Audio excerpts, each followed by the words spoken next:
Assalamualaikum warahmatullahi wabarakatuh. Good morning, good afternoon, good evening everyone. Nice to meet you. Senang banget nih kesempatan hari ini Mr. Edi dapat kembali menyapa seluruh viewers, khususnya untuk siswa-siswi Mr. Edi semoga dimanapun berada. Di video pembelajaran kali ini, Mr. akan mempertegas atau menjelaskan satu materi, topik materi, tentunya yang eh, menimbulkan kebingungan untuk beberapa siswa yang sedang belajar dari di rumah atau juga nanti ketika video ini ditonton sudah dalam pelajaran tatap muka. Semoga video ini bisa membantu ya memahami materi yang disampaikan Bapak Ibu guru di ruang kelas masing-masing. Nah, pada video kali ini saya akan menjelaskan mengenai asking and giving suggestion. Ya, baiklah, langsung Mister Edi mulai saja ya. Asking and giving suggestion. Kira-kira suggestion itu apa sih, Mister?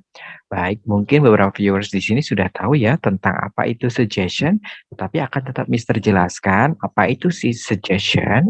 Suggestion itu kalau kita artikan dalam bahasa Indonesia artinya adalah anjuran. Nah, sifat dari anjuran ini tidak wajib atau tidak memaksa, intimidate. Nah, kalau sudah memaksa itu bukan lagi bukan sesuatu yang dianjurkan, tapi diwajibkan. Nanti ada materinya, namanya adalah stating obligation. Tapi hari ini kita akan fokus ke asking and giving suggestion atau anjuran. Sifatnya tidak wajib untuk dilakukan, hanya saja kita boleh menyampaikan kepada orang lain yang membutuhkan. Begitu ya. Jadi sifatnya jangan memaksa, wah kalau saya bilang begini harus diikuti. Nah, itu salah. Jadi kalau suggestion sifatnya lebih kepada rekomendasi apa yang harus dilakukan begitu. Selanjutnya, kita akan fokus di asking and giving suggestion ya.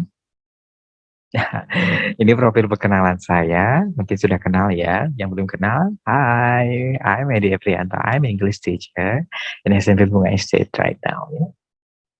Baik, sebelum kita masuk ke beberapa ekspresi yang boleh digunakan, Mister akan jelaskan mengenai asking suggestion terlebih dahulu.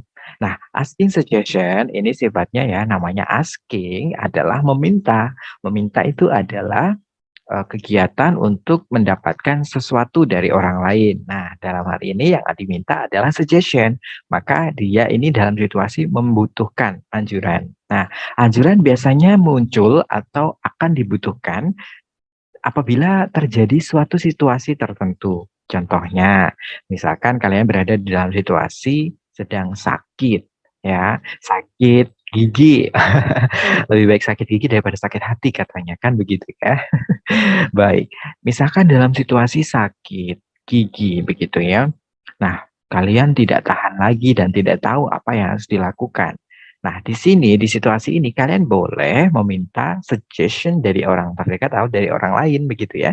Apa yang bisa kalian lakukan terkait situasi tersebut begitu. Konteksnya apa? Nah, jadi suggestion itu diberikan tergantung konteksnya. Baik itu misalkan sedang konteks itu situasi ya, keadaan. Nah, misalkan sedang sakit gigi, berarti apa kira-kira anjuran yang cocok untuk situasi sakit gigi ini? Nah, kalau suggestion atau anjuran yang baik itu adalah berkaitan dengan situasi yang sedang terjadi atau membutuhkan anjuran. Nah, lalu apa saja sih ungkapan yang biasa digunakan untuk meminta anjuran? Yang pertama, boleh menggunakan kata would you give me some advice atau suggestion. Nah, di sini harus diperhatikan ya, suggestion dan anjuran atau suggestion dan advice maksud saya itu berbeda. Kalau advice itu nasihat, kalau suggestion itu anjuran. Nah, kalau nasihat sifatnya lebih kepada cenderung sifatnya membimbing dan harus diikuti gitu. Tapi kalau suggestion sifatnya tidak harus diikuti karena optional solution, solusi alternatif gitu ya, pilihan solusi yang bisa diikuti ya. Boleh diikuti, boleh juga tidak. Would you give me some advice? Maukah kamu memberikan beberapa saran atau anjuran? Nah, di sini situasinya meminta. Meminta itu indikasinya biasanya ditunjukkan dengan adanya kata tanya atau intonasi bertanya di sana, begitu ya. Banyak contoh-contoh lainnya bisa kalian lihat ada what should I do? Do you have any ideas? Terus ada do you have any suggestions for me? Ada juga do you have any advice for me? Nah, sebetulnya uh, advice di sini yang dimaksudkan adalah suggestion ya, begitu. Lalu berikutnya giving suggestion. Nah, giving suggestion ini dilakukan apabila seseorang itu memiliki alternatif kegiatan atau alternatif solusi yang bisa dilakukan oleh orang yang meminta suggestion, orang yang meminta anjuran itu, begitu. Ya, kalau tadi konteksnya ada orang yang sedang sakit gigi, ya kan? Berarti biasanya orang akan meminta suggestion terkait apa yang harus dia lakukan supaya giginya cepat sembuh, kan begitu? Solusi itu kan memecahkan masalah kan?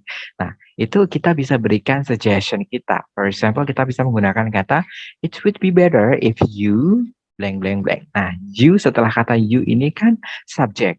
Subjek diikuti oleh kata kerja. Nah, kata kerjanya ini biasanya disesuaikan dengan situasi yang sedang terjadi, begitu. Kata kerjanya apa yang cocok untuk memecahkan masalah itu. Berarti pergi ke dokter gigi misalkan. Nah, berarti kita bisa isikan di sini. It would be better if you pergi, bahasa Inggrisnya go. Go to, pergi kemana? The dentist, ke dokter gigi. Nah, itu solusi yang paling umum digunakan begitu. Jadi suggestion itu memberikan anjuran atau alternatif solusi yang bisa dilakukan. Ada banyak cara, ada I would recommend you to. Nah, begitu. Ada I think you should, begitu ya. Rumusannya di sini cukup mudah. Kalau setelah subjek diikuti kata kerja atau to be.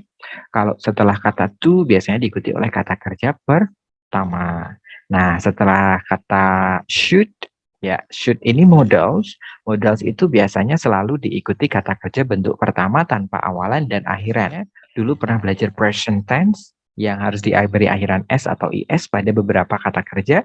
Nah, itu tidak berlaku untuk modals. Jadi modals itu langsung untuk kata kerja pertama atau bare infinitive, begitu ya.